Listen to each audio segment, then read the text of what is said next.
Baik pemirsa setia Surabaya TV, senang sekali saya Angel dapat menyapa pemirsa setia Surabaya TV dalam program Dialog Khusus. Spesial sekali karena kali ini kita sudah bersama dengan Dr. Michael Lekso Dimulyo selaku Komisi D DPRD Kota Surabaya dari fraksi PSI. Dokter, apa kabar? Ya, kabar baik. Baik ya. Hari ini happy ya? Happy sekali dokter. Iya. Tadi kita kalau sudah meledak-ledak berbicara tentang kesehatan masyarakat, kali ini kita slow, calm down.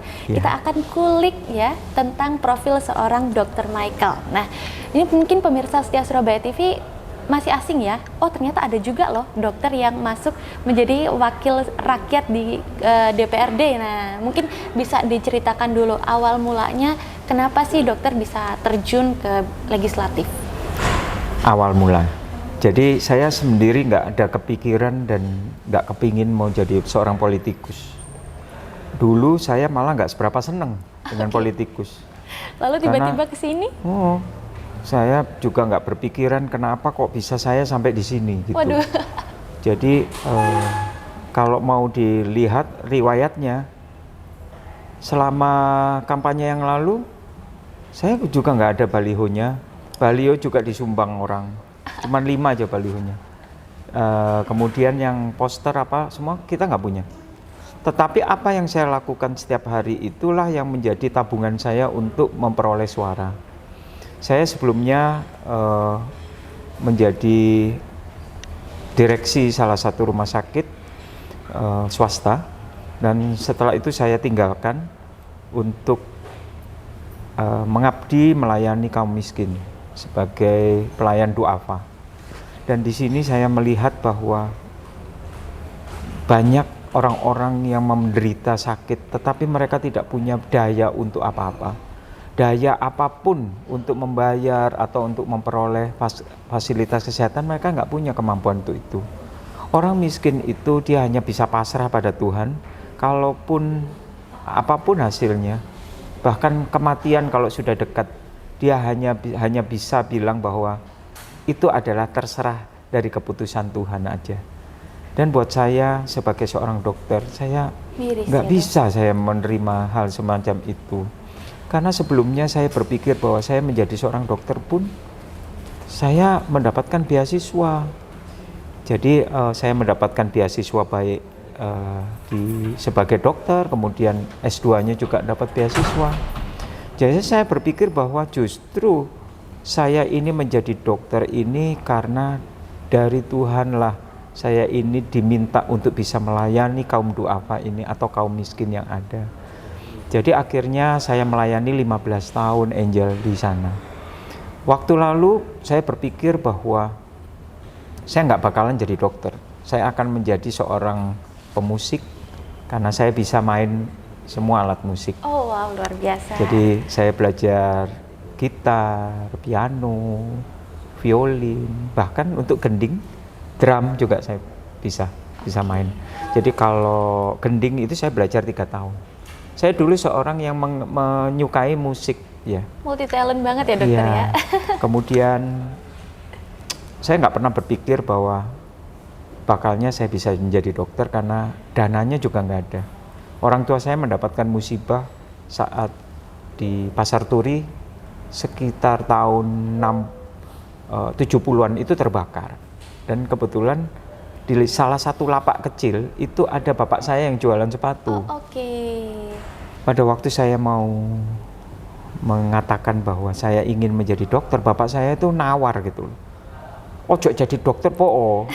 Aku ya seneng, orang tua ya seneng, anak mau siapapun anak yang bilang ke orang tua untuk menjadi dokter kan pasti bangga. Betul. Gitu. Apalagi kamu jadi dokter beneran, pasti kita semua bangga. Wes kuliah yang lain aja apa? Saya bilang bahwa saya kepingin menjadi dokter. Wow. Pertanyaan yang ketiga pun wes to pikiran neh. Kue dadi apa? Aku bilang bahwa aku kepingin menjadi dokter. Yang ketiga kali. Akhirnya bapak saya mengatakan bahwa kamu cari aja orang tua yang asli. Waduh, saya ingat. Saya ini pernah tinggal 1 tahun di panti asuhan. Saya berpikir, waduh ancen aku iki anak angkat temenan iki. Tapi ternyata yang dimaksud adalah saya ini hanya dititipin sama Tuhan untuk bisa punya anak dan membesarkan anak. Waktu saya tidak bisa menyekolahkan atau saya mempunyai kesulitan, maka saya mengembalikan kamu untuk mendapatkan berkat barokah atau berkat dari Tuhan untuk bisa menyekolahkan kamu. Kalau memang nasibmu menjadi dokter, pasti kamu akan menjadi dokter. Dan akhirnya, singkat kata, saya bisa menjadi seorang dokter dengan beasiswa, walaupun itu juga ada kontribusi dari orang tua saya untuk pertama kali itu. Dan itu agak susah ya, kasihan karena mereka mendapatkan bencana. Dan setelah itu untuk kebutuhan sehari-hari, disitulah bakat saya dipakai. Saya bisa menjadi MC, saya menjadi penyanyi, saya menjadi pemain di TVRI. Waktu dulu nggak ada TV hitam masih berwarna. Saya memainkan piano, main biola, main gitar untuk mendapatkan dana kuliah. Oke, baik. Untuk tambahan kuliah. Kemudian saya menjadi MC wedding, saya masuk di entertain. Luar biasa, dan semuanya dokter bisa nih. Termasuk siaran radio juga. Apapun, karena saya butuh dana itu. Dan akhirnya dari sekian perjuangan, termasuk menjadi guru musik. Ada loh satu kisah yang luar biasa, yang mungkin nggak banyak orang tahu, bahwa salah satu di antara dewan yang di Surabaya itu pernah menjadi perias mayat.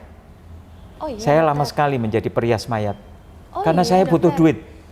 Pertama saya berpikir, saya ini menjadi pemusik, tapi masih lebih tinggian orang yang mengawetkan mayat. Jadi pada waktu teman-teman saya itu jam 1 pagi, jam 12 itu udah pada tidur. Saya ada di kamar mayat. Wow, kenapa dokter? Kan ngerias orang hidup bisa, dokter. Pertama saya justru mengawetkan mayat, Angel. Saya ngawetkan mayat, dan ini di Manado ya ceritanya, bukan di Surabaya. S2 saya di Surabaya di UNER. Dulu saya punya kepingin sih mau bisa kuliah di UNER, tapi kan cita-citanya terlalu tinggi. Akhirnya saya cari, sudahlah walaupun di tempat manapun yang penting saya jadi dokter gitu ya. Akhirnya saya dapat di Manado. Dokter, tapi ini akhirnya dokter berhasil memutus stigma bahwa jadi dokter itu harus anak konglomerat karena kuliahnya mahal. Nah ini mungkin sedikit ceritakan dokter, gimana caranya bisa dapat beasiswa? Ya kita sebenarnya harus eksis dari, kita yang penting jangan males. Jangan gengsi, jangan males. Karena pagi-pagi jam 4, 5 pagi itu saya bawa jagung rebus, itu saya bawa ke kantinnya kampus. Teman-teman bilang, wah ini kok enak ya jagungnya. Belum tahu aku yang angkat itu, cuman kan dia nggak tahu. Itu kan dititipin aja sama ibu kantin. Itu setiap pagi saya lakukan. Tapi begitu saya menjadi pengawet mayat, saya merias mayat, itu duitnya lebih besar. Dan saya lebih kerasan di situ. Jadi Akhirnya, udah biasa ya dengan mayat ya? Akhirnya semua kebutuhan saya bisa terpenuhi. Sampai selesai kuliah kedokteran S1 waktu itu. Ya, jadi banyak sekali pengalaman-pengalaman, sampai nyetem piano itu juga saya sudah. Itu juga besar itu. Duitnya juga besar. Banyak banget ya dokter ya? Ya karena terpaksa, karena butuh duit. Orang kalau kepepet itu akhirnya bisa punya skill mana-mana ya? Kreatif ya dokter? Kreatif. Tadi dokter juga sudah sebut, sempat menjadi wakil direktur di salah satu rumah sakit direksi terkenal. Ya? Wakil direksi. Salah satu direksi. Sepertinya kayak satu step lagi sudah menjadi orang nomor 1 tuh di rumah sakit itu, lalu resign. Kenapa dokter? Saya resign karena saya lebih menyukai memperjuangkan kaum duafa ini. Kan kaum duafa nggak ada duitnya dokter. Tahu. Pada waktu saya mendapatkan peristiwa bahwa dia harus menjual rumahnya, dia harus menjual sepeda motornya, itu pun tidak cukup untuk membayar operasi bapaknya pada waktu itu kritis. Kemudian saya ini dapat tugas untuk bagaimana caranya keluarga ini bisa membayar ongkos rumah sakit. Di situ saya berpikir, lebih baik saya ada di pihak yang mereka yang berkekurangan daripada memperjuangkan sesuatu yang istilahnya untuk profit. Jadi akhirnya saya resign dan saya lebih baik masuk di dalam pelayanan duafa. Saya menjadi pelayan duafa, itu adalah sesuatu tugas yang mulia. Dan akhirnya saya memanen ini, saya nggak terlalu banyak kampanye, tapi akhirnya saya menjadi anggota dewan. Itu adalah titik baliknya dokter? 15 tahun, Angel, itu bukan gampang. Maaf, itu sudah berkeluarga belum waktu itu dokter?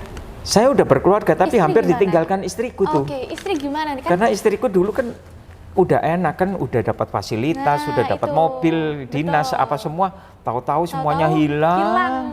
gitu. Gajinya juga nggak menentu karena saya harus mencari untuk anak-anak yatim. Gimana menjelaskannya? Kita sama punya istri? panti asuhan juga, punya panti werda. Jadi kita nih harus ngasih makan ini Banyak orang tiap ya. bulan ini bingung ini. Anakku sendiri aja belum kupikirin ini anak segini banyak. Ini gimana? Jadi tapi itu banyak sekali mujizatnya. Istilahnya kita itu bisa melihat mujizat itu dari hal-hal yang seperti itu. Bagaimana pada waktu hari-hari terakhir Tuhan itu menyediakan untuk makanan buat mbah-mbah yang saya ambil juga di bawah jembatan, itu saya ambil. Kemudian saya pelihara untuk mbah-mbah yang tidak punya keluarga, kemudian makan juga cuma kadang sekali, kadang enggak. Kan kasihan. Tapi dokter berani sekali ya meninggalkan istilahnya segala fasilitas dan jabatan Iya. demi sesuatu yang kita nggak tahu nih, profit nggak buat kita. Iya. Terutama untuk keluarga, masih ada keluarga dan beberapa orang-orang duafa lainnya yang juga penghidupannya dari dokter. Itu luar biasa sekali loh dok. Tapi justru kalau kita mau berkorban, istilahnya gini ya, kalau saya tidak berhitung-hitungan, jadi saya nggak hitung-hitungan sama Tuhan, maka Tuhan juga akan memberikan rezeki yang tidak hitung-hitungan sama angel. Jadi kalau saya tidak pernah berpikir, nanti anakku makan apa, istriku makan apa, Tuhan pasti akan cukupkan itu.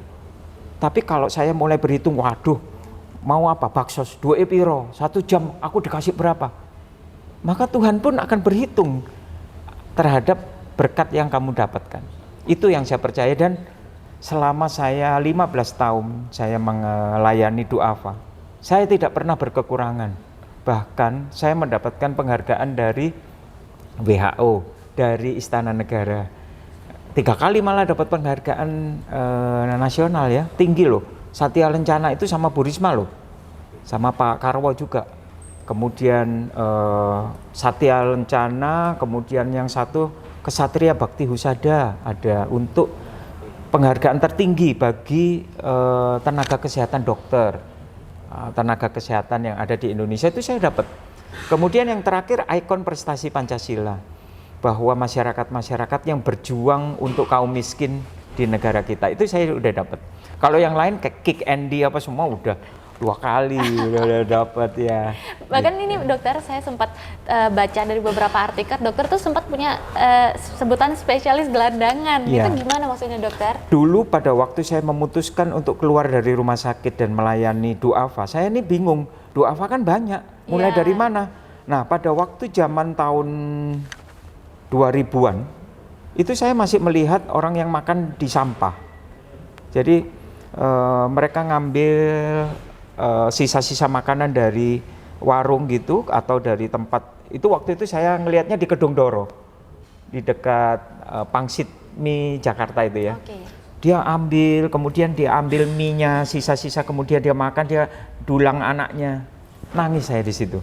Saya berpikir begini, mohon maaf, peliharaan saya di rumah jauh lebih terjamin daripada orang itu. Lalu siapa yang akan memperhatikan orang ini? Betul. Sejak itu saya berpikir bahwa saya kepingin menjadi dokter itu justru karena mereka. Saya kan nggak bayar, Mbak. Jadi istilahnya saya merasa bahwa panggilan saya itu ada di situ. Tuhan itu memberikan saya menjadi seorang dokter itu bukan untuk membuat diri saya menjadi kaya. Oke. Tapi saya itu harus bisa memperjuangkan orang yang seperti itu bisa makan. Oleh sebab itu saya memulai, karena saya juga memulai dari mana? Saya ajak istri saya, anak-anakku untuk hal yang paling sederhana. Anak saya sekarang udah 2 wisuda menjadi wisuda kedokteran. Oke. Tinggal 1 ini skripsi di kedokteran juga. 3 anakku di kedokteran semua. Mereka melayani orang miskin itu bukan pengobatan massal, bukan.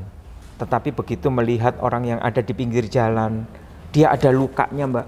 Saya dan anakku dan istriku itu merawat lukanya dia, baunya setengah mati. Tapi mereka senang gitu. Hasilnya apa? 3 anakku jadi dokter.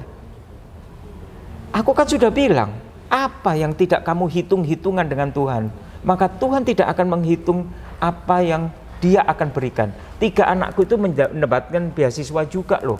Sama seperti nasibnya seperti saya.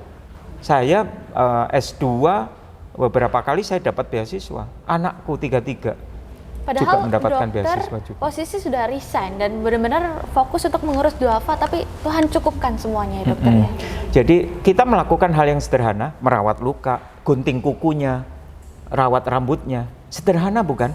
Apakah itu harus dilakukan pada waktu dia harus menjadi dokter? Enggak. Orang awam pun bisa. Gunting kuku, semua orang juga bisa. Tapi mau enggak dia gunting kuku orang gelandangan di jalan? Enggak mau. Apalagi harus cuci kakinya, kemudian dia harus keramasi rambutnya. Itu tahun 2000 Mbak, belum ada yang konten-konten yang ada di viral-viral itu. Oke. Nggak ada yang viralin, nggak ada yang moto juga, nggak ada yang videoin. Jadi itu Nggak ada ya yang lihat. penyebabnya kenapa dokter Michael ini disebut sebagai dokter spesialis Iya, gelandangan. karena saya lebih banyak di jalanan daripada di tempat-tempat yang seharusnya saya praktek. Oke, nah ini kita berbicara sedikit ya, balik lagi ke belakang dokter. Waktu lulus praktek, katanya waktu itu di Berau, Kalimantan Timur, dokter tuh jadi satu-satunya petugas kesehatan di sana. Jadi dokter gigi Iya. juga, dokter hewan juga, bantu sapi melahirkan pernah ya Iya, dokter kok tahu ya? katanya. Gimana nih dokter? Diceritakan sedikit Ya mungkin, ceritanya ya, pada waktu saya setelah lulus kedokteran kan, saya harus bersyukur sama Tuhan. Saya ini harus membalas kebaikan Tuhan itu dengan cara apa? Teman-teman, saya mau melamar di satu daerah yang di situ ada perusahaan yang besar gitu. Jadi pikirannya itu duit. Kenapa dokter nggak lakukan itu? Karena kuliah saya gratis. Oke. Kalau kuliah saya gratis kan harus ada tujuan. Kenapa Tuhan kasih saya gratis? Gitu. Ternyata saya harus Bermanfaat masuk untuk di orang tempat lain yang ya? terpencil. Oke. Jadi di terpencil itu setiap hari saya harus mandinya di sungai. Listrik nggak ada, air harus bawa, setiap hari bawa jergen itu ke tempat puskesmas. Nah, lucunya lagi pada waktu saya diumumkan tugas di puskesmas, saya berpikir di tempat terpencil itu banyak orang yang akan membantu saya. Ternyata? Saya tanya sama Pak Camat, terima kasih saya sudah diterima di daerah ini. Boleh dikenalkan dengan dokter giginya mungkin, atau ya nggak ada lah yang mau. Oke, kalau gitu mungkin Bu Bidan, siapa tahu kan Bu Bidan bisa membantu Bantu. saya. Pak dokter, di sini bidan juga nggak ada, perawat juga nggak ada loh. Saya diangkat jadi kepala puskesmas ini, lalu saya stafnya siapa? Ya nggak ada ya Pak dokter sendiri. Pak dokter harus bisa multifungsi. Jadi jam berapa saya jadi dokter gigi. Saya harus nyabut giginya orang, nempel giginya orang. Untung saya ini dokter umum. Jadi saya bisa di ada semua basicnya ada semua. Oke. Kemudian belum lagi sore sampai malam saya jaga persalinan lagi. Jadi saya ini disuruh banyak sekali kegiatan-kegiatan saya di puskesmas karena kekurangan tenaga kesehatan. Adapun tenaga kesehatan mintanya di tempat-tempat yang makmur. enak-enak. Gitu. Oke. Tapi setelah itu mulailah berdatangan tenaga kesehatan yang membantu kita. Oke, dokter, fenomena dokter atau tenaga medis yang kekurangan di daerah-daerah terpencil tuh sampai sekarang masih ada nggak? Kalaupun masih ada, kira-kira cara mengatasinya seperti apa? Kayaknya sekarang udah banyak lah fakultas kedokteran, udah banyak, kemudian fakultas keperawatan udah banyak. Saya rasa untuk pemerataan ini diperlukan. Tempat terpencil yang saya di Berau, di tempat desa terpencil sekarang, yang dulunya nggak ada aspal, sekarang udah ada aspal, jalanannya udah bagus, transportasinya juga bagus. Saya rasa tenaga kesehatan itu bisa merata lah. Jadi jangan mintanya di kota semua. Karena apa? Justru kita di desa terpencil itu, pengalaman kita banyak. Lebih banyak, lebih kompleks. Kita ya, bisa dokter? menolong persalinan kembar misalnya, anak kembar, anak lilitan yang kalau di kota udah suruh operasi. Kalau di sana kita harus bisa sendiri. Oke. Kemudian untuk patah tulang misalnya, kalau di kota rujuk, gitu kan, masuk 144 penyakit yang nggak bisa. Nah di situ tuh kita bisa. Jadi misalnya patah tulang, kemudian kita bisa lakukan gips, kemudian kita bisa melakukan tindakan sederhana, is good. Jadi kita itu kedokterannya dipakai banget. Mentalnya lebih ditempa lah istilahnya dokter ya. Dan begitu kita sampai kerja di kota, di Surabaya, kita nggak pernah takut pasien itu kasusnya apa, kita harus bisa. Karena kita udah 3 tahun, penempaannya 3 tahun, mau sakit apa, gigi bengkak, mulutnya seperti apa, mau kasus melahirkan, kami sudah bisa semua. Sampai sapi melahirkan bener ya? Nah, sapi melahirkan itu ada kasus pertama. Oke. Dia bilang begini, ini tolong Pak Dokter tolong bangun, ini sudah sekitar jam 3:30-4 pagi. Dokter kira itu manusia yang melahirkan? Saya pikir manusia yang lahir gitu. Saya ikut sama masyarakat desa itu. Terus kok dibawa ke kandang sapi, saya bingung juga. Loh, di mana yang melahirkan?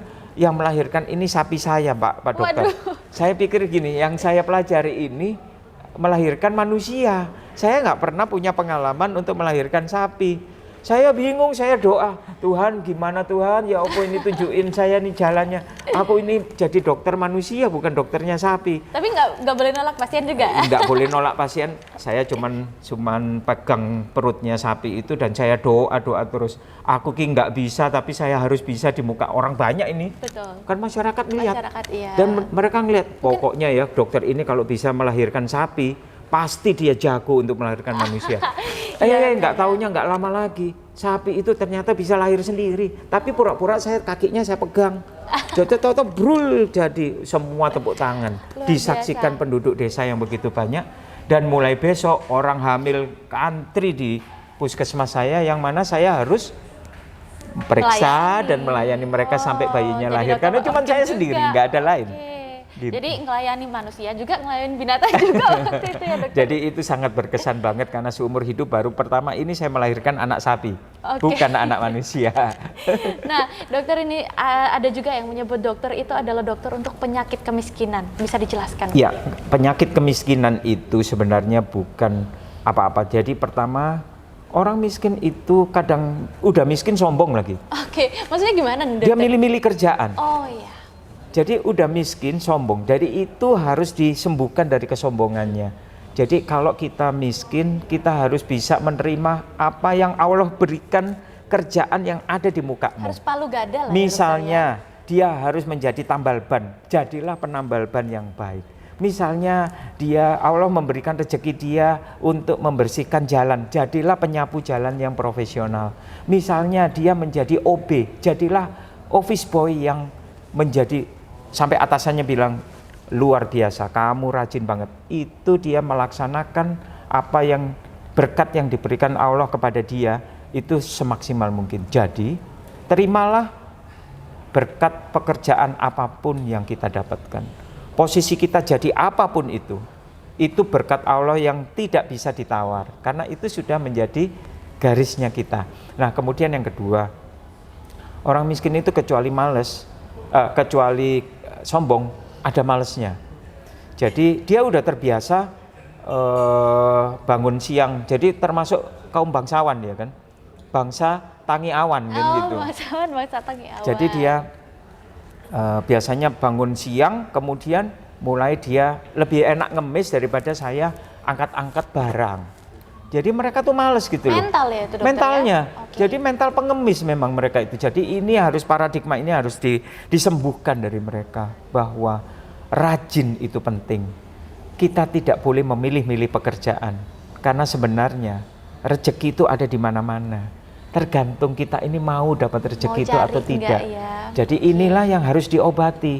Kemudian yang berikut kita harus bisa menerima apa adanya. Jadi kalau kita mendapatkan penghasilan dalam satu hari 100.000, ya bersyukur aja dengan 100.000 ini kita mau buat apa untuk keluarga kita. Jangan dihabiskan buat rokok, buyar dah. Udah gajinya sedikit, rokoknya banyak. Terus pada waktu istrinya minta, mana penghasilannya? Habis di rokok. Dan dia mengatakan bahwa saya ini adalah orang termiskin di dunia. Kalau dia miskin, berhenti dulu rokoknya. Utamakan dulu keperluan istri dan anaknya. Baru itu miskinnya itu berubah. Oke. Jadi kesadaran paradigma ini penting sekali untuk mengobati kemiskinan di masyarakat kita. Oke. Karena mengingat juga dokter adalah di bidang kesejahteraan rakyat juga ya. Jadi ini juga mungkin menjadi salah satu isu yang juga harus diangkat ya sama dokter. Iya. Nah dokter, mungkin sebagai penutup, apakah ada saran atau masukan mungkin bagi pemirsa setia Surabaya TV mungkin sedang ada di bidang yang sama, di bidang kedokteran atau di bidang lain yang ingin menggapai meraih cita-citanya supaya bisa seperti dokter nih, apa tipsnya dok? Kita jangan pernah menyerah pada kata-kata nasib. Nggak ada itu nasib jelek. Tetapi yang ada di depan kita adalah nasib yang baik. Saya tidak pernah memimpikan menjadi anggota dewan. Istri saya pun juga tidak setuju untuk menjadi anggota dewan. Tetapi sekali lagi, kalau memang dari Tuhan sudah mendudukkan saya di tempat ini, jadilah anggota dewan yang baik. Menjadi anggota dewan yang baik itu artinya kita siap untuk diganggu masyarakat dengan keluhan-keluhan yang ada 24 jam. Nggak boleh, aduh maaf, saya di jam istirahat, saya mesti istirahat, nggak bisa. Karena ini sama seperti dokter 24 jam di UGD. Kalaupun dia datang pagi, siang, malam, itu adalah keluhan masyarakat sama seperti saat saya menjalankan sebagai dokter gawat darurat. Semua gawat darurat. Jadi istilahnya, kalau memang saya sudah menerima sumpah saya menjadi anggota dewan, saya harus bisa menerima masyarakat, mengeluh apapun itu juga, dan memberikan solusi yang baik. Oleh sebab itu, untuk kasus-kasus kesehatan, pendidikan, lapangan pekerjaan, kemudian untuk kekerasan pada wanita dan anak, kebutuhan-kebutuhan yang mendesak, di mana daripada berpikiran untuk mengakhiri hidup dengan yang tidak wajar, datang ke tempat kami di gedung ini. Ini adalah gedung yang dibiayai oleh masyarakat Surabaya.